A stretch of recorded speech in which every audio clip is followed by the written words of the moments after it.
Hello, Right. hello. All right. We're here with more questions. Okay, let me read it. We got a good one. One that I feel like y'all might be sick of hearing us talk about, but at the same time, when are you ever sick of hearing us talk about anything? Let's be real. Oh, Pat on I the love back. that love for us, B. Okay. Little us love. So the question was, I've I'm keen to know more about your journey to be a mom. I love the mom. Oh, she's keen. Yeah, Mom. she's keen and I mom. loves it. Loves God, it. I'm gonna start saying keen more. With the initial resistance to deciding to do it, what changed? How did you get there? And how do you feel now? For any of you listening who don't know that I did Mm. not want children ever, ever, ever, ever. I believe I have a similar attachment style to you, and I have no inkling to have kids at 37, only fear. But my partner does want kids. I wonder how much is the avoidance in me, the not wanting to feel needed, the wanting to maintain my independence, etc. Ooh, girl. Oof. Yeah, How are you going to do this one without saying the P word tonight? this is the new game. Can you have this conversation without saying the word patriarchy?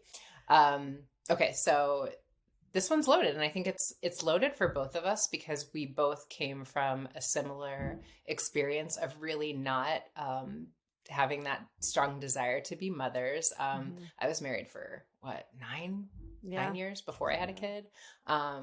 And I remember us having conversations, and we've talked about this on some of our retreats about like the ways that we navigated what came up around the decision to do it. And it's complex because there is nothing more life altering than being a mother.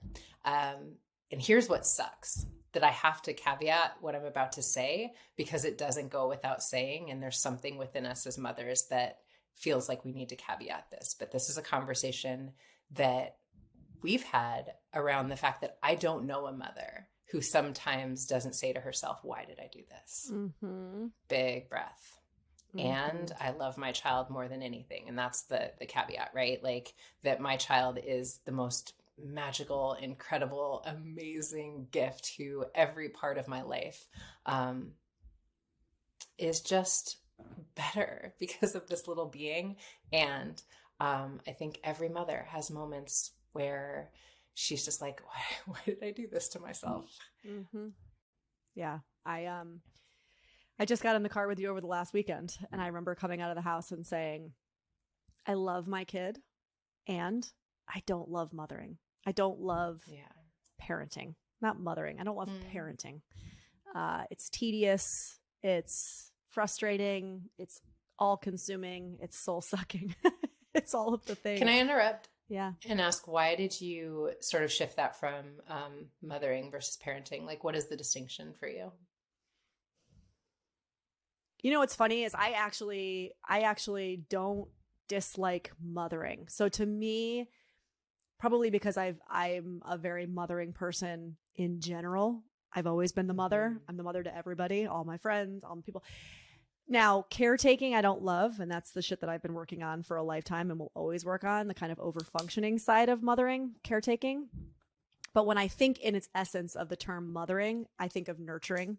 I think of softness. I think of laying on the couch with her, watching TV and snuggling. Like, that's the kind of mothering that I actually really do enjoy. It's the parenting. And I say parenting because to me, parenting is what encapsulates all of the things like, I need to keep this child alive. That's the shit that I find tedious. That's the shit that makes me, lose my shit in the morning when she won't brush her teeth and she's got to get out the door to school. Like, to me, that's parenting. And for me, that feels different than mothering. I don't know. Even the words feel different. Yeah, I get that. It's interesting because we're going to have a conversation with Dr. Shafali, I think next week. But I heard her say something that I thought was really interesting because she said, like, parenting is what we're told we are meant to do with these children when really they are parenting us. They are our mirrors. They are showing us all of our activation points and sort of helping us to grow. But to your point, I can understand like why parenting is the day-to-day tasks. And I wonder if mothering is the nurturing and, connected points of like loving our child and being present with them. What is fathering? Same? Yeah. I mean, I guess it would be the same. I mean, there's a part of me that feels like I want to say the word containing, Mhm. like the feeling of containment. But then at the same time, I feel like that's mothering too. I feel like as a mother, when I'm in my mothering, I'm very containing. It's safety, right? It's like I'm Mhm. providing a safe haven. And I feel like fathering is the same. And I feel like maybe we get into the bad habit or the bad cycle of parenting, which parenting just feels icky when I say it, because if I'm thinking of mothering and fathering in this like lovely way, and I think of parenting, it does feel like that. Again, it's the getting her to brush her teeth before getting out the door and you're stressed out and get your shoes on and we're late and all that shit. Yeah, and I love that you said that it's stressful, and I think a lot of the stress that comes up in us is, well, certainly the expectations we have of ourselves, the time frames, the rushing, the way that we're doing the thing called parenting. Um, you know, I I don't know. It's parenting to me in a lot of ways, and I'm a little bit, I have become a little more non-conventional, I think, in the way that I parent. I think it's like living with another human, which Mm-hmm. those things are real, right? Like, I think it's hard to live with any other human. And in a lot of ways, these little humans are no exception. But um, I don't know. Like, I think if we think about, like, if I don't like marriage, then I need to define marriage as a construct for myself. Like, if I don't like society's construct of what marriage is, then I need to decide how to have a marriage, if that's something I want, a partnership, a union that makes sense to me and works for me. And I kind of feel the same way about parenting. I Mm. think there's a lot about the societal constructs around parenting, frankly, for women especially, that make it miserable. Yes. And so, in a lot of ways, I have made the decision to reject a lot of that. Like, I have no interest in um, all of the, like, I won't even get into like what the beautified meals that are like completely balanced and what they should look like, that I couldn't give less of a hoot The about. Pinterest Um, sandwich stars. exactly. I am not interested in having me go to play dates with people that I don't want to have, no shade, conversations with. Like, I think I very much, like, my kid's dad is the one that goes to the birthday parties because I am so unbelievably introverted, and I'm not going to apologize for it. And I don't want to stand around on every Saturday and talk to people that I don't want to have small talk conversations with love. But also, um, I think that there are ways, like, and so I do some of the things that he doesn't want to do. I am like the snuggler. I am the person that like affirms all the emotions and all of those things. That's my strength. But I think I don't know, I'm curious to hear what that brings up for you around, like, how do we define it in a way that is different if there's resistance to the quote, like, parenting. Well, so in my head, I'm going back to the question around how did I get there, right? Like, how did I get to a place? And it kind of feels like we're talking about it without talking about it, which is like, I'm still not there. If that makes sense. Like, Mm-hmm. if the question is really, how did you get to a place of knowing? I think the answer is, we still don't know. Like, it's a moment by moment thing, like one moment I know and I'm so like in love with this being. And the other moment I'm like, I just want to run away, honestly. And like, never come Mm-hmm. back, right? I don't say that out loud, but I think it for sure. Um, and And P.S. so, Thank you for saying it out loud, because I think a lot of yeah, moms well, I'll say it all express to that you. to I mean, me, and to nobody them. says it.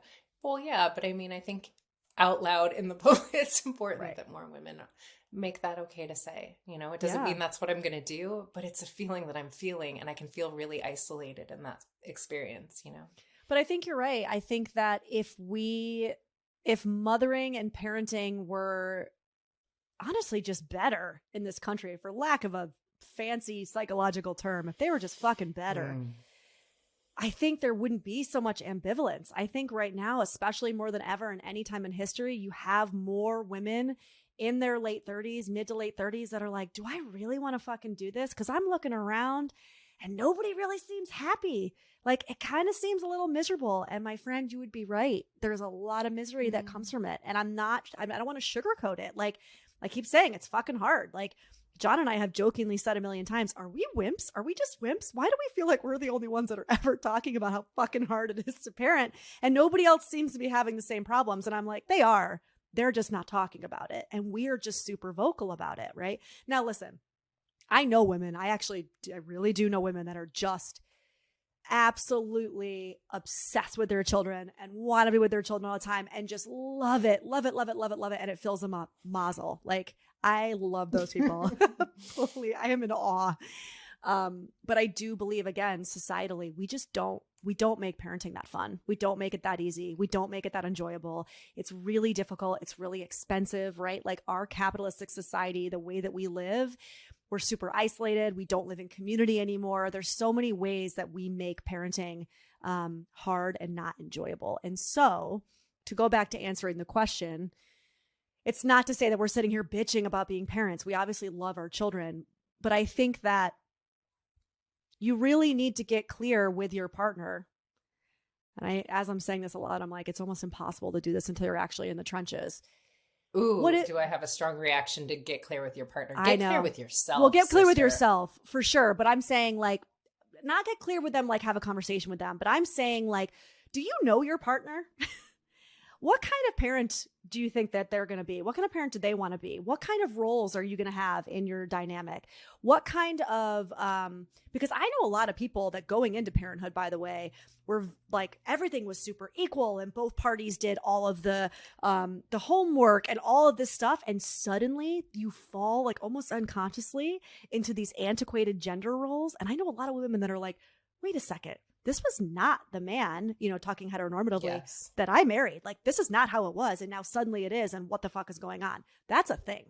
That's a thing that I feel is happening a lot more than maybe any of us are actually talking about how many men are falling into those roles, right? And women, we're doing it too. So the reason why I say get clear with your partner, again, is less about like having that conversation and more about being like, do you really think that this is the kind of partner that you're going to be 50-50 in? Because fuck, man, it all falls on women's shoulders. It really does, like, bottom line. Well, it's interesting that you say that, because a couple of things, I was having the exact same thought that you just spoke to. I think even some of the most well-intended, and again, we're speaking heteronormatively, but some of the most well-intended men who are good, solid men go into the space of parenting feeling like, I would never be that guy. I would never be my dad. But it's very similar to when people get married. I always say there's like a psychological shift that happens. And all of a sudden you're like, why do I sound like my mother? What the hell is going on? The ownership thing comes into play, right? Yeah. There's so many ways that people are like, that would never be me.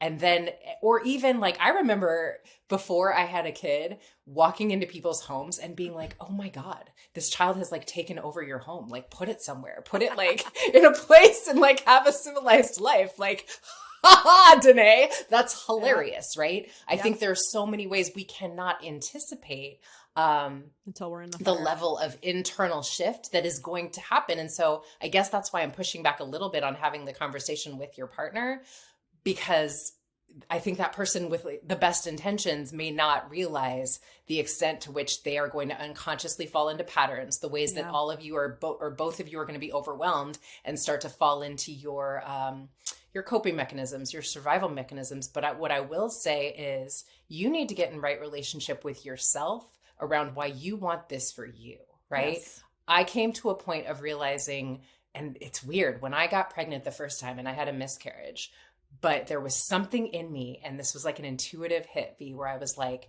me and this kid are meant to be together. I just knew. And I just had such a strong sense of like, I'm supposed to be a kid's mama. I wasn't like, me and my kid are meant to be parents. It was about me and that kid. But I had a desire all of a sudden for me to be a mother that I hadn't had before. Now, I don't know how you get there, except that, I don't think that's like something that I can like clearly like, here's the steps you follow to get there. But I think if you are not clear that like, regardless of what this other person wants, I want this for me, then I would say, because look, careful. It's a lifetime, right? That's right. And you're right. It will ultimately fall on the mother. It will. I mean, this is not getting a puppy or a kitty, right? Like, this is forever and ever. Amen. And so this person in particular who's writing in, who sounds like they kind of relate to me and more of the like avoidant tendencies, hyper independence, like, girl, it is fucking hard. I am not one to sugarcoat. I struggle with it on the daily. I struggle with it in the minute to minute interactions. It has caused a lot of drama is actually not even the right word. I was going to say in my relationship, but I actually look at it almost like for the better. Like I think there's a lot of fire, but there's a lot of growth and change that I do see being good. But let me tell you, it stirred the fucking pot, right? So go ahead. Yeah, I just think the question then as you say that should be, would I want this even if this person were not in the equation? Because what we know as psychotherapists is the percentage of people that a child actually ends their relationship is very high. And there's another thing people don't talk about. Yes. But a lot of relationships, the point at which they end, because all of these things are brought to the surface, is when a child enters the equation. First 3 years. If you would want this, whether this person is a part of it or not, then I say that's your answer. But if it's this person wants this and I just want to sort of go along because I love this person. Or I want to keep them. So I got to do this because it's what they want. And listen, you know, it's tough. I know you were going to try to be like, no judgment, but I'm like, don't do it. It's not even about judgment. It's just, it's like, there's some things that, and I am going to say the word patriarchy. Because there it is, ladies and gentlemen. First time. How many minutes did I bit your tongue? You're in 16 minutes. I started to stop and I was like, I'm saying it. I don't care. I just think there are so many ways that we have been conditioned to hold what it is to be a mother that are really like soul depleting. Yes. And I think there's so many ways that we are not in like the full embodiment of our aliveness when, I mean, God, look at like how much traction Fair Play got and women just being like, yes. And if there's a way for us to start structuring what it means to be in a mother that we still get to thrive and be the fullest embodiment of who we came into these bodies to be, hell yes, because I think that's ultimately what we want to show our children. But if we're not really clear on what that would look like, and what the challenges are, and that's why I think it's so important, and you and I really try hard to like speak to like what is so hard about not just motherhood, but like relationships and all of the things, because a lot of times we're like almost like taken aback. Like nobody told me this was what marriage was until I was in it. And we gotta be a little bit more real about these things. Amen. I know we didn't answer your question because it's not a question that we can actually answer. It's a question that you have to answer for yourself. But I hope we at least gave some things to consider, some questions to ask yourself. I do want to just go back really quickly when you were saying not having the conversation with your partner. I actually disagree with that. I actually do think these are conversations. I'm not saying that you shouldn't obviously have that internal dialogue and know internally what your answer is, completely regardless of whether or not that person's in the room or not, right? But I do think start having these kind of hard conversations right now. Don't let it be a blindsided thing where 6 months, 8 months, 10 months into having a kid, you wake up and you realize this. Because here's the thing, the habits will happen. The coping mechanisms will take over. Y'all will be completely depleted, no sleep. Like you're going to go back to your most reptilian self. Like it is just what happens. But if you started having these kind of real conversations now, then what's going to happen is that when you're in it, you can be like, remember when we were talking about the things we were not going to do? We're doing them. Let's face it. Let's talk about it. Let's bring it back up. Like I don't see anything wrong with having those kind of conversations now and trying to be as like honest and real with each other before you're actually in the fire as possible. If only to set the stage and be like, remember when we agreed upon this? Remember when we talked about that? Like we need to revisit it because something's not working. So I don't know. I wanted to bring it back to that because I don't see any kind of preemptive conversation being like a bad thing.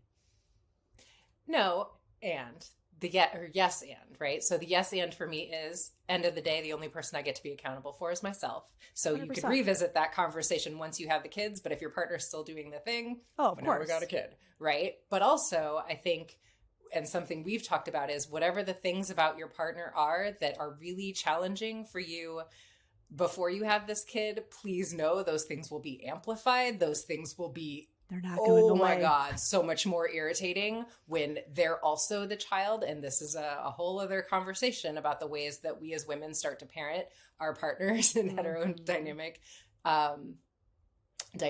But I think really being real with yourself about this person's capacity to take personal responsibility and your capacity to take personal responsibility, because ultimately, yes, we can have conversations. And all I'm saying is, with the best intentions in the world, everybody. Like, I don't, like, every woman who was like type A, had her shit together, knew how to handle everything and make it look seamless. I have seen motherhood take that woman to her knees across the board. Over and over and over again. I'm just saying. So yes, have the conversation, but I would say really have that conversation with yourself, because that's like, at the end of the day, you're making that bed that you will have to lie in, because you won't be that person's.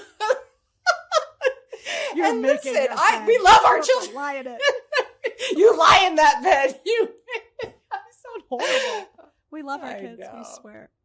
Oh my God. And they are, but literally they are the most magical, amazing beings. And I will say, motherhood has changed in so many ways since I started writing the rules for myself. And I think that at any time, so let's say that too, because that's important. You can make your bed, and then you can decide how your bed's going to feel once you're in it. You can get new sheets. Any moment, you can get a new comforter, a duvet. You can make it all lush and pillows, silk, whatever. Exactly. But I think there's a way to say, something you often say, which is like, we're going to revisit this, and we're going to like reconstruct what the rules are going to be at any moment. So remember how you were talking about like when John used to like love language as acts of service, and you were like, yeah, I really don't value you going and getting my car washed as much as I used to now that I'm a mother. So you're like, we need to revisit like what that actually means and what that looks like. And so I think that is true of parenthood as well. I think going into parenthood, I would have had one idea of like what I wanted it to be and who I was going to be as a mother. And then the felt experience of that was like, yeah, no, this is not going to work for me on a soul level. I got to be a different kind of mom. Yeah. So yes, we're backtracking on the, you make your bed and you lie in it. Like, that's just not actually true. You can do what feels true, and then you can revisit how you want to structure it for yourself. Buy your silk sheets. It's okay. We're gonna backtrack. That was dark. Today and Vanessa just took a really dark turn on the podcast, guys. See what happens when you say the word patriarchy? The second you said patriarchy. It all is downhill from patriarchy. Just make note, folks. Oh, well, we appreciate you all for listening.